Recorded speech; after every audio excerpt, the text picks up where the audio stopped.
పెద్దలు మీడియా మిత్రులందరికీ కూడా నమస్కారము. ఈరోజు భారతీయ జనతా పార్టీ కడప జిల్లా అధ్యక్షులు సుబ్బారెడ్డి గారు ప్రొద్దుటూరు అసెంబ్లీకి సంబంధించి ఇవాళ సమీక్షా సమావేశం జరుగుతోంది. ఇక్కడ ముఖ్యంగా రెండు విషయాలకు సంబంధించి, ఒకటి బడ్జెట్. రీసెంట్ గా మనకు బడ్జెట్ అనేది ఒకటి తయారు చేశారు, దానికి సంబంధించింది.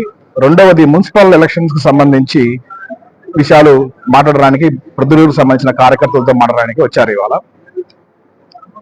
బడ్జెట్ విషయానికి వస్తే, నరేంద్ర మోడీ గారు చాలా క్లారిటీగా 2047వ సంవత్సరం కల్లా భారతదేశము అద్భుతంగా తీర్చాలి అన్న ఒక డైరెక్షన్ లో ఆయన తయారు చేశారు బడ్జెట్ మొత్తం అంతా కూడా. ఎవరిని మొప్పించడానికి కాదు, అంకెలన్నీ గారడి కాదు, అద్భుతంగా పైనుంచి కింది వరకు కూడా ఎక్కడా కూడా దొల్లకుండా చాలా చక్కగా తయారు చేశారు. దానికి ప్రతి ఒక్కరం కూడా హర్షం వ్యక్తం చేయాలి. రెండోది, మున్సిపల్ ఎలక్షన్లు రాబోయే నెలలోనో 2 నెలల్లోనో వస్తున్నాయి. మున్సిపల్ ఎలక్షన్లలో ప్రొద్దుటూరుకు సంబంధించి ఒక విభిన్నమైన పరిస్థితి. అదేంటంటే, నాయకులతో కొట్లాట కాదు, డబ్బుతో కొట్లాట. ఎందుకు? మా పెద్ద ఆయన ఎమ్మెల్యే వర్ధన్ గారు డబ్బుల జోలికి వెళ్ళరు, ఆయన చాలా నిజాయితీ పరులు.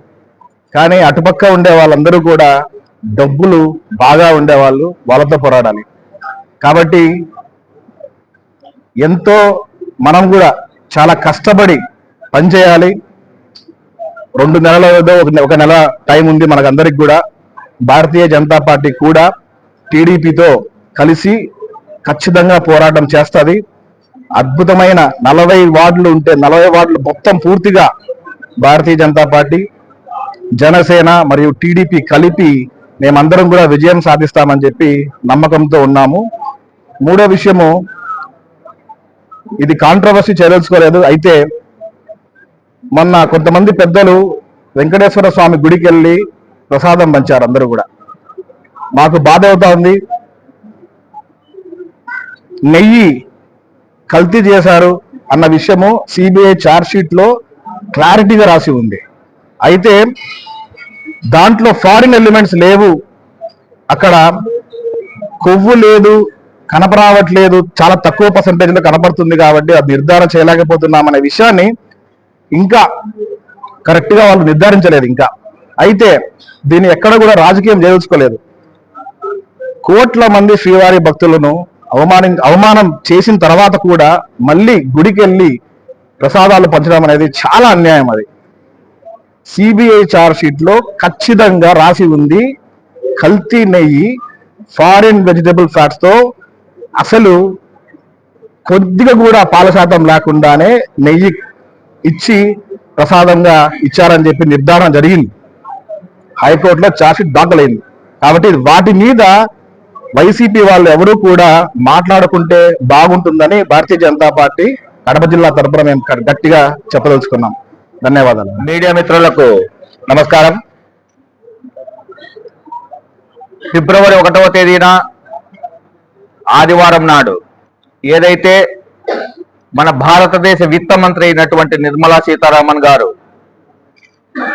దేశం యొక్క బడ్జెట్ ను ప్రవేశపెట్టారో, ఇది ప్రపంచ చరిత్రలోనే ఒక విభిన్నమైనటువంటిది. ఎందుకంటే ఒకే ప్రధాని హయాంలో ఒకే విత్త మంత్రి అయినటువంటి ఒక వ్యక్తి 9 సార్లు బడ్జెట్ ను ప్రవేశపెట్టడం అనేది ఇప్పటి వరకు జరగనటువంటి విషయం. దీనికి ప్రధానమంత్రి నరేంద్ర మోదీ గారికి మరియు నిర్మలా సీతారామన్ గారికి శుభాభివందనలు మరియు ధన్యవాదాలు తెలియజేసుకుంటున్నాం. ఏదైతే బడ్జెట్ ప్రవేశపెట్టినారో ఇది వికసిత భారత్ కోసం ఒక రోడ్ మ్యాప్ లాంటిదని నరేంద్ర మోదీ గారే కాదు, ప్రపంచ దేశాలలోని వివిధ ఆర్థిక విశ్లేషకులు మాత్రం దీని ప్రశంసల్లో పొగుడుతున్నారు. దీనికి కారణం ఒకటే, దీనిలో ఈ బడ్జెట్ లో ఎటువంటి హైపులు లేవు, ఎటువంటి జనాలకు ఊరటి కలిగించేసి ఏదో బడ్జెట్ తాత్కాలికం కోసం ప్రవేశపెట్టింది కాదు. ఇది కేవలం భారతదేశాన్ని 2047వ సంవత్సరానికల్లా ప్రపంచంలోని భారతదేశము వికసిత భారత్గా వికసించేసి విశ్వగురువుగా ఉండడం కోసం ప్రవేశపెట్టినటువంటి బడ్జెట్ ఇది. ఈ బడ్జెట్ లో 3 రకాల కర్తవ్యాలను నరేంద్ర మోదీ గారు కావచ్చు, నిర్మలా సీతారామన్ గారు కావచ్చు ఎంచుకోవడం జరిగింది. ఒకటి, తయారీ రంగం.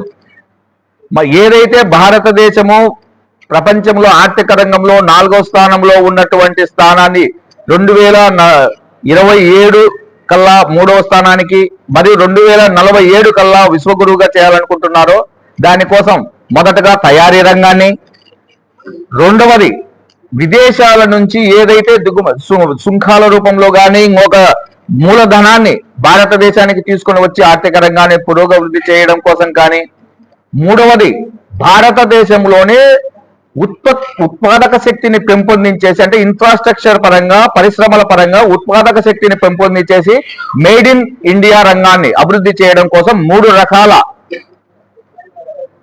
చర్యలను చేపట్టేసి దీనికి బడ్జెట్ రూపొందించడం జరిగింది. ఇది దేంట్లో అయితే ఆయన ఆలోచనలకు అనుగుణంగా ఏదైతే యువశక్తిని పెంపొందించడం కోసం చేశారో ఇది యువశక్తి బడ్జెట్ గా ప్రతి ఒక్కరూ అభివర్ణించడం జరుగుతోంది. దీనికి ఒకటి చెప్తున్నాను. అంతరిక్ష రంగానికి అత్యధికంగా 13,705 కోట్లు కేటాయించడం, మనం ఏదైతే భారతదేశం అభివృద్ధి చెందాలనుకుంటున్నామో దానిలో భాగంగా. అంతేకాకుండా రక్షణ రంగానికి 7,84,678 కోట్లు. అంటే ఏదైతే మనము చైనా నుంచి కానీ పాకిస్తాన్ నుంచి కానీ మనము ఇబ్బందులు ఎదుర్కొంటున్నామో భవిష్యత్తులో ఏ దేశం నుంచి కూడా మనం ఇబ్బందులు ఎదుర్కోకుండా దాదాపుగా 15%, పోయిన సంవత్సరానికి ఇప్పటికీ 15% వృద్ధిని కేటాయిస్తూ దాదాపుగా 7,84,000 కోట్లు కేటాయించడం అనేది అద్భుతమైనటువంటి చర్య. అంతేకాకుండా ఏదైతే ఈ మధ్య కాలంలో ఉగ్రవాద చర్యలతో మొన్నటి కాలంలో జరిగినాయో ఇటువంటి కూడా జరగకుండా కేంద్ర హోంశాఖకు దాదాపుగా 2,055 కోట్లు 2,55,000 కోట్ల రూపాయలు కేటాయించడం జరిగింది. అంటే భారతదేశంలో ఎటువంటి గాని ఉగ్రవాద చర్యలకు కానీ లేకుంటే ప్రపంచ దేశాల నుంచి మన దేశం మీదకి దాడెత్తడం కానీ అంతరిక్ష రంగం నుంచి మనకు అభివృద్ధి చెందడం కోసం కానీ అత్యధిక కేటాయింపులు చేయడం జరిగింది. అంతేకాకుండా ఎవరైతే దేశ రక్షణలో భాగంగా ఉన్నారో వారు రిటైర్డ్ అయిన తర్వాత వాళ్ళ కోసం కాంట్రిబ్యూటరీ హెల్త్ స్కీమ్ కింద దాదాపుగా 12,000 కోట్ల రూపాయలు వాళ్లకు కేటాయించేసి వాళ్ళ భవిష్యత్తు కూడా మేము చూసుకుంటున్నామో, ఎవరైతే దేశ రక్షణలో పాల్గొని ఉన్నారో వాళ్ళు రిటైర్డ్ అయిన తర్వాత వాళ్ళ రక్షణ కూడా మేము చూసుకుంటామని దాదాపుగా 12,000 కోట్ల రూపాయలు కేటాయించడం జరిగింది. త్రివిధ దళాలకు సంబంధించినటువంటి ఎయిర్ ఫోర్సు మరియు కింద సైనిక మరియు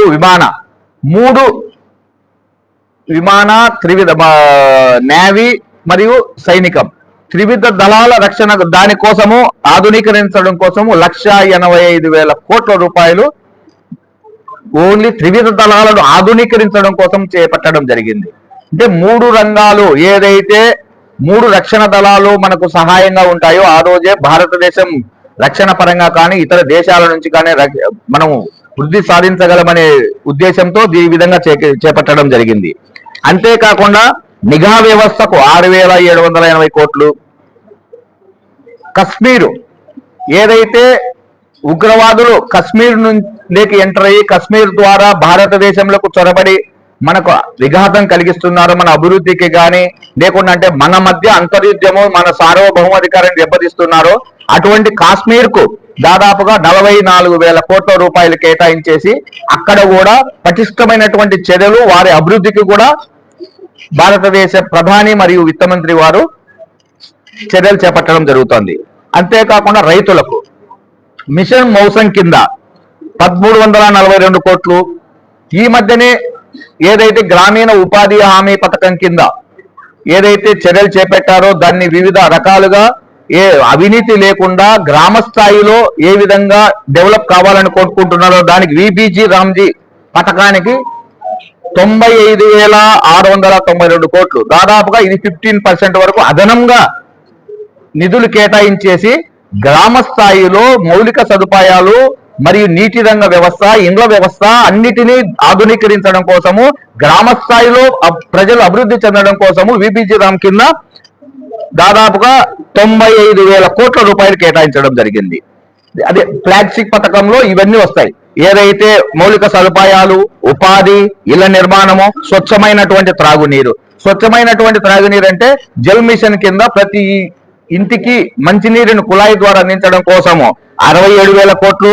ఇళ్ల నిర్మాణము ఏదైతే ప్రధానమంత్రి ఆవాస్ యోజన పథకం కింద 2 కోట్ల ఇళ్లను ఈసారి కేటాయించేసి ప్రజలందరికీ, ప్రతి ఒక్కరికి ఇల్లు ఉండాలనే ఉద్దేశంతో ఉపాధి హామీ పథకం విబిజి రామ్ కింద మరియు మౌలిక సదుపాయాల కింద దీనికంతటికీ కలిసి 1,94,000 కోట్ల రూపాయలు కేటాయించడం జరిగింది.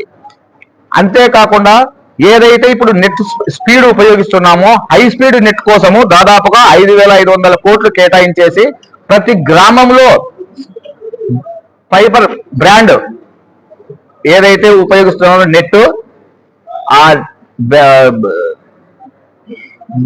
నెట్ ద్వారా, హై స్పీడ్ నెట్ ద్వారా ప్రజలే కూడా గ్రామ స్థాయిలో నెట్ ఉపయోగించే విధంగా చర్యలు చేపట్టడం జరుగుతోంది. అంతేకాకుండా దేశం మొత్తము ప్రతి జిల్లాలో ఒక బాలికల హాస్టల్ ఏర్పాటు చేసేసి వాళ్ళ రక్షణ కోసము కేంద్ర ప్రభుత్వం అదే పనిగా నిధులు కేటాయిస్తుంది. ఇప్పుడు కొత్తగా అంటే బాలికల రక్షణ, ఏదైతే మన ఆడబిడ్డలు ఉన్నారో ఆడబిడ్డల రక్షణ కోసము, ఆడబిడ్డల యొక్క చదువు కోసము, దీనికోసం వాళ్ళను క్షేమంగా చూసుకోవడం కోసం వాళ్లకు దాదాపుగా ప్రతి జిల్లాకు ఒక బాలికల హాస్టల్ కేటాయించడం జరుగుతుంది.